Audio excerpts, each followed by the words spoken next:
Now, we played you a little clip of Jeremy Corbyn earlier in the programme. And it's quite interesting, I suppose, that Corbyn standing as an independent and winning quite considerably has come as no surprise.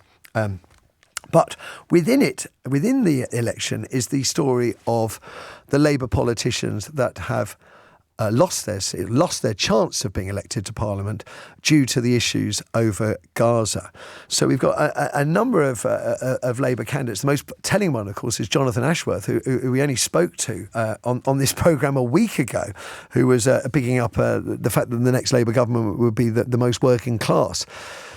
Well, he failed in his bid. Wes Streeting had his majority cut down to a few hundred seats from, I think it was about 15,000, 20,000, which is begging the question whether or not Gaza is going to become a major headache for Labour in the future.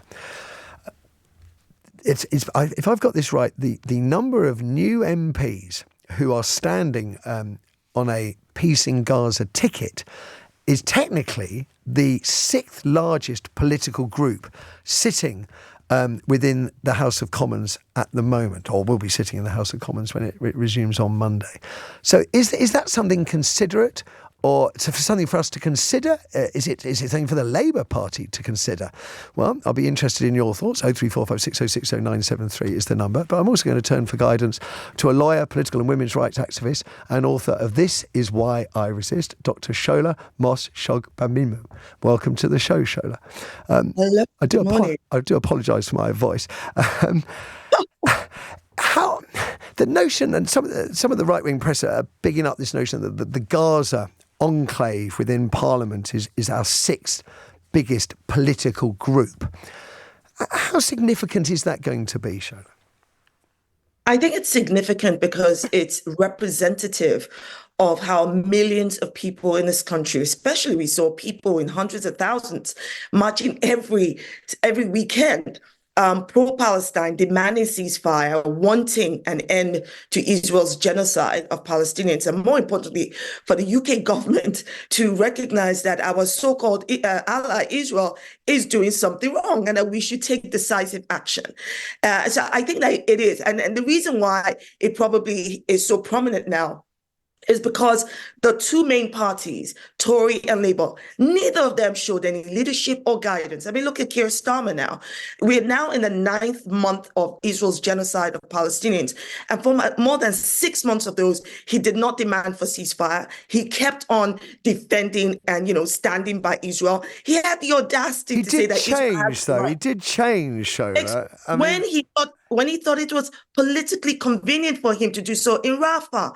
But for more than 6 months, more than 30,000 Palestinians had been unlawfully killed, exterminated, the entire Gaza devastated. Like, what more do you need to see? And Keir Starmer, who is a lawyer, a prosecutor for that matter, decided to hold his tongue and not say that what Israel was doing was wrong. But he did. I mean, I take the criticisms, and everything you say is true, but he did change his position, and I don't know if we don't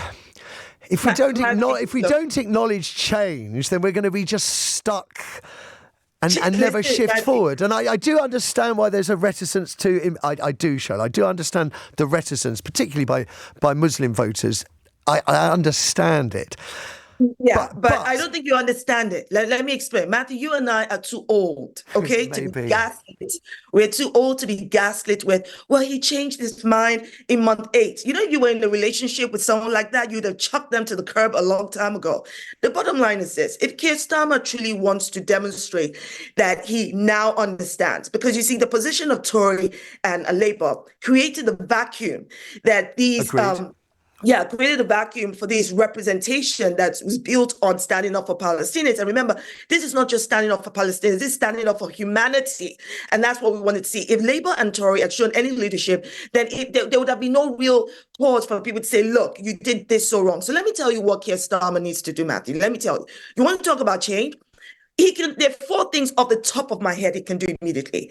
One, he can immediately withdraw UK's application to the ICC, demanding that the ICC look at whether or not it has jurisdiction to review and to make a ruling on the atrocities Israel is committing in Palestine. We all know this is nonsense. We know this intervention has slowed down the ICC issuing arrest warrants for Netanyahu and his defense minister, Yoav Gallant. So clearly what the UK is doing is an abuse of process to pervert the court of justice. That's one. And let's not forget that Palestine is a member state of ICC, and the ICC in February 2021 already decided that it has jurisdiction over any atrocities committed in Palestine-occupied authorities for which Israel is the occupying power. The second thing that Keir Starmer can do is immediately stop UK arms sales to Israel and release the government or publish the government legal advice that Israel has been breaking international humanitarian law.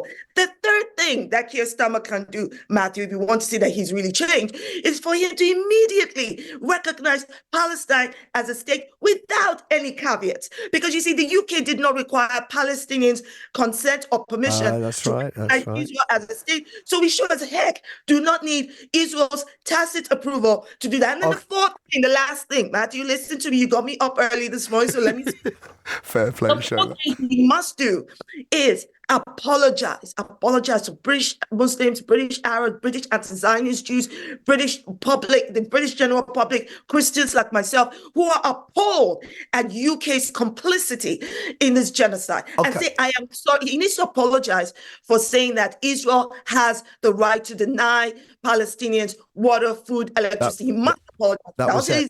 It was his comment. For those that don't remember, that was his comment right at the beginning of the war, and it doesn't sit well in history, I have to say. Can you answer me this, Shona? George Galloway, Reform, won the by-election by a mile on peace in Gaza, and then loses it half a dozen months later. What does that tell us about the peace in Gaza vote? I was kind of surprised by that, because is that not some kind of endorsement for Labour? No, not necessarily. So first of all, I think George Galloway is not Reform. He's the the Workers' Party now. Yeah, sorry. And I think that when it came to the general election, people are always bogged down with this big lie that if you do not, that because of FPTP, the only two parties you can really look at are the Tories and Labour. And I think that when it came down to the general election, which people take differently from the by-election, they say, okay, we can only make a choice because we really want to punish the Tories. And I think that is what happened. And the reality here, Matthew, you and I know, is that the supermajority given to Labour is not because anyone is excited about Keir Starmer or his so-called Change Labour Party. Heck no. And Keir Starmer knows this, but he's not going to interpret it as punishment for the Tories and no endorsement for us. That is what he should be doing. He should be going, oh my God, listen, I've been given an opportunity. Let me do something right. He's not going to do that. You know why? Because Keir Starmer is a political prostitute. He does not place social. Let me tell you, Keir Starmer does not place social capital with Palestinian lives, British Muslims, British anti-Zionist Jews, British Christians like myself that care about humanity. He places only value on political currency with Israel and British Zionists. That is why it was on to Rafah. They saying, oh, I think that they've gone far enough. After over 30,000 people have been murdered, 100,000, hundreds of thousands or more have life-changing injuries, and the entire Gaza has been devastated. What utter nonsense. I can never forget that. Shona, your passion, it always comes through in everything you talk about, and we love you for it. I'm still reflecting on everything you said, and I understand your anger. I am sympathetic to your call for some kind of an apology. I suspect we won't be happening anytime soon, but I understand that call. But I am much more minded to accept that Keir Starmer was wrong and spoke incorrectly and has mended his ways. So you're looking at me like I'm completely mad. But my goodness, why do we do this? Why do we do this?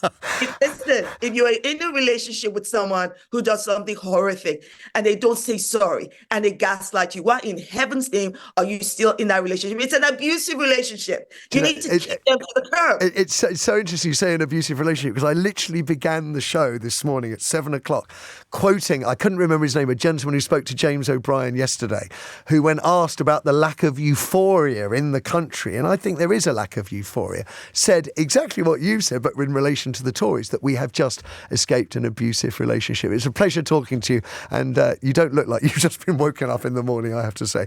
Dr. Shola Mos-Shogbambimu, fascinating lady, and very strong feelings that I imagine many of you, because I know so many of you have very strong Zionist feelings, and I would imagine you took issue with almost everything she said. Her thoughts on Keir Starmer, really, those are the ones that I will be carrying forward in my head. And yeah, I am mindful of the fact and grateful of the fact that he did change his position, and I do feel that should be acknowledged. But there we go, that's just my opinion.